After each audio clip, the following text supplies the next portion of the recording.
மாண்புமிகு வேல்முருகன் எல்லாம் சொல்லிட்டாங்க. சுருக்கமா மற்றவர்கள் அவர் வன்னியர்களுக்காக பேசியிருக்காரு. ஈஸ்வரன் பேசுங்க.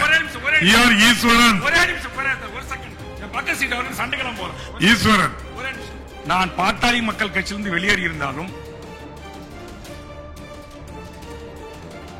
ஆனால் ஒரு சாதிய வட்டத்துக்குள் என்னை சுருக்கி பார்ப்பதை நான் ஏற்கவில்லை. ஆனால்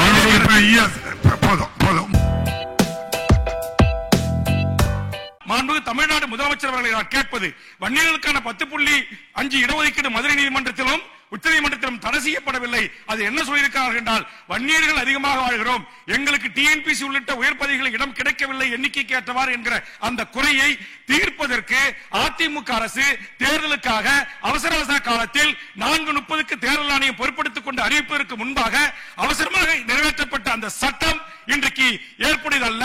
எந்த தரவுகளின் அடிப்படையில் இதை நீங்கள் தந்தீர்கள் என்று கேட்டிருக்கிறார்கள். அப்ப தரவுகள் தர வேண்டும் என்று சொன்னால் மாநில அரசு, நீங்கள் மத்திய அரசுடைய 32 விதி 1942 சென்சஸ் சட்டம் அத்தனையும் நான் அறிவேன். இதை குறித்து 5 உயர்நீதிமன்றத்துடைய நீதிபதிகளை கொண்டு 1 மாத காலம் டெல்லியிலே தங்கி நானும் அதிலே வழக்காளராக சேர்த்துக் கொண்டு மிக விவரமாக இதை விவரித்து கையில் வைத்திருக்கிறேன்.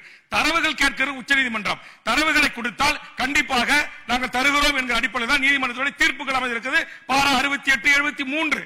நான் இங்கு மாண்புமிகு முதலமைச்சர் அவர்கள் வேண்டுவது, நீங்கள் அந்த தரவுகளை எடுப்பதற்கு நீங்க சாதிவாரி கணக்கெடுப்பு கூட தமிழ்நாட்டில் எடுக்க வேண்டாம். இந்த தீர்மானத்தில் ஒரு திருத்தத்தை செய்யுங்கள். ஒன்றிய அரசு நீட்டுக்கு நாம் தீர்மானம் நிறைவேற்றணும், ஏத்துக்கல. 7 பேர் விடுதலைக்கு தீர்மானம் நிறைவேற்ற ஏத்துக்கல. கச்சத்தீவுக்கு தீர்மானம் நிறைவேற்ற ஏத்துக்கல. இன்றைக்கு தமிழ்நாட்டுடைய காவேரி உரிமை, முல்லைப்பெரியாறு, பாலாட்சி சிக்கல் எல்லா பிரச்சனைகளும் இரு அரசுகளுமே பல்வேறு தீர்மானங்களை நாம் இயற்றி ஒன்றிய அரசுக்கு அனுப்பி வைத்திருக்கிறோம். ஒன்றியத்தில் ஆண்டு கொண்டிருக்கிற அரசுகள் அத்தனை தீர்மானங்களையும் தமிழர் உரிமை, தமிழ்நாட்டின் உரிமை, சமூக நீதி போன்ற கோட்பாட்டு விடயங்களிலே நேர் எதிராக இருக்கிற காரணத்தினால் அவர்களுடைய இந்த தீர்மானத்தை நாம் மதிக்கப் போவதில்லை. தளபதி, உங்கள் காலத்தில் முத்தமிழர் கலைஞர் அவர்களுக்கு கிடைத்த அந்த சமூக நீதி காக்கின்ற பொறுப்பு கிடைக்காமல் தவறிவிடுவதற்கான வாய்ப்பு இருக்கிறது. அதனால் தளபதி அரசும் தொடர்ந்து தலைவர் கலைஞர் வழியில் சமூக நீதியை மீட்டுக் கொடுத்தது. சாதிவாரி கணக்கெடுப்பு நடத்தி தமிழ்நாட்டில் வாழ்கின்ற அனைத்து சாதிகளுக்கும் மோதலும் பிளக்குகளும் காயங்களும் வராத வண்ணம் அவர்கள் எண்ணிக்கைக்கு ஏற்றவாறு வேலைவாய்ப்பு உரிமையை வழங்குவதற்கு சாதிவாரி கணக்கெடுப்பு ஒன்றுதான் சரியாக இருக்கும். அப்படி இல்லை என்று சொன்னால் இந்த 10.5% உச்சநீதிமன்றத்தில் கேட்ட தரவுகளை தயார் செய்வதற்கான ஒரு புள்ளி விவரங்களை சேகரித்து வழங்கி அந்த மக்களுக்கான இடஒதுக்கீட்டை வழங்க வேண்டும். அதனால் முடிச்சிடும் பேரத்தில். அதனால் நான் வேண்டுவது, நீங்கள் தீர்மானத்திற்கு முன்மொழிவதற்கு முன்பு சொன்ன கருத்துக்கள் அத்தனையும் நான் ஏற்கிறேன். இருந்தாலும் நீங்கள் இந்த தீர்மானத்தில் ஒன்றிய அரசு சாதிவாரி கணக்கெடுப்பை மக்கள் தொகை கணக்கோடு சேர்த்து நடத்த ஏற்பாடு பண்ணுங்க. அதற்குரிய அரசியல் அழுத்தங்களை 40 எம்பிக்களை கொண்டு கொடுப்போம். அப்படி இல்லை என்றால் தமிழ்நாடு அரசு இதற்கான விவரங்களை சேகரித்து நாளை உச்சநீதிமன்றங்களோ ஏனைய அமைப்புகளோ கேள்வி எழுப்புகின்ற போது தருவதற்கான தரவுகள் நம் இடத்தில் இருக்க வேண்டும் என்கிற அடிப்படையிலே அதற்கான உத்தரவுகளை மாண்புமிகு முதலமைச்சர் அவர்கள் பிறப்பிக்க வேண்டும். இந்த தீர்மானத்தில் அதற்கான திருத்தங்களை கொண்டு வர வேண்டும் என்ற வேண்டுகோளை இந்த நேரத்தில் வைத்து இந்த அரசியல் தீர்மானத்தை வரவேற்று இந்த திருத்தத்துடன் கொண்டு வர வேண்டும் என்று கேட்டு வாய்ப்புக்கு நன்றி கூறி முடிக்கிறேன். நன்றி, வணக்கம். மாண்புமிகு ஈஸ்வரன்,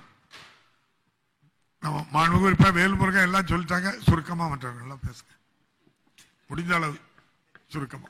அவர் வன்னியர்களுக்காக பேசியிருக்காரு. ஈஸ்வரன் பேசுங்க. ஈஸ்வரன் ஒரு செகண்ட் பக்க சீட் அவர்கள் சண்டைக்கெல்லாம் போல. ஈஸ்வரன் ஒரு நிமிஷம் மைக் கொடுங்க. பேரவைத் தலைவர் அவர்களே, மாண்புமிகு பேரவைத் தலைவர் அவர்களே, சதாசிவா நீங்க கொடுக்க சொல்றீங்களா வேல்முருகனுக்கு? வேல்முருகன் வெளியில இருக்கிய பேசுப்பா, ஒரு நிமிஷத்துக்கு. பேரவைத் தலைவர் அவர்களே, நான் பாட்டாளி மக்கள் கட்சியிலிருந்து வெளியேறி இருந்தாலும் அந்த கட்சியின் இணை பொதுச் செயலாளராக கொறடாவாக 2ஆம் கட்ட தலைவராக பணியாற்றிய போதும் நான் சாதிய ரீதியான கட்சியை தொடங்கவில்லை.